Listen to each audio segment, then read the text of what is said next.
15 জন সেনা কর্মকর্তার মধ্যে 7 জন আছেন র্যাবে।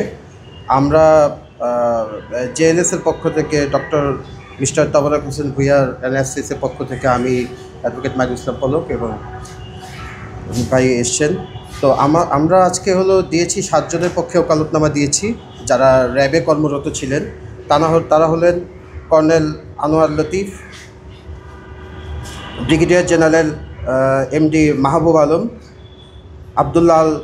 Colonel Abdullah Momen, lieutenant colonel Saiful Islam Sumon, colonel K M Azad, lieutenant colonel Sarwar Bin Kashem, brigadier general MD Jahangir Alam.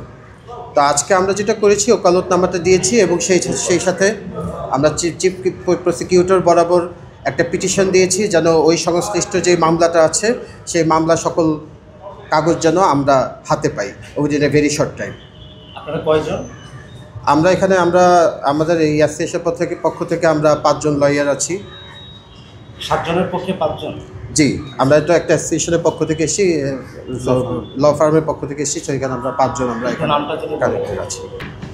আমরা এখানে প্রথমে তো বলেছি যে তাবারক হোসেন ভূঁইয়া, তারপর আছে উনি advocate Bangladesh supreme court, Masud Salauddin, Mohiuddin ভাই আছেন পাশে, আমি মোহাম্মদ মাহিদুল ইসলাম পলক আর এমডি হাফিজুর রহমান। আমরা এই 5 জনই আছি।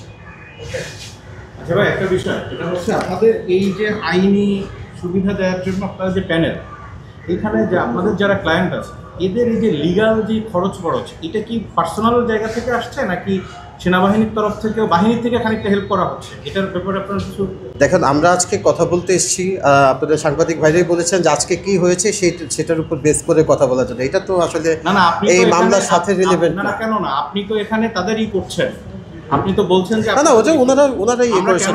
এর আগে আমরা ফ্যামিলি তথ্য পেয়েছি যে তাদেরকে এই থেকেও হেল্প করা হবে যেহেতু তারা কারেন্ট অফিসার। আপনাদের কাছে কোনো তথ্য আছে কিনা সেই ব্যাপারে? এটা আমরা তো আমাদের সিনিয়রের পক্ষ থেকেই তো এখানে এসেছি। যেহেতু আমাদের সিনিয়র নেই, ওকালতনামা জমা দেওয়ার জন্য তারা আমাদের সিনিয়র আসবেন না। 23 তারিখে তো আমাদের নেক্সট ডেট আছে, তো 23 তারিখেই বাকি এই প্রশ্নগুলো আপনারা করেন। Thank you.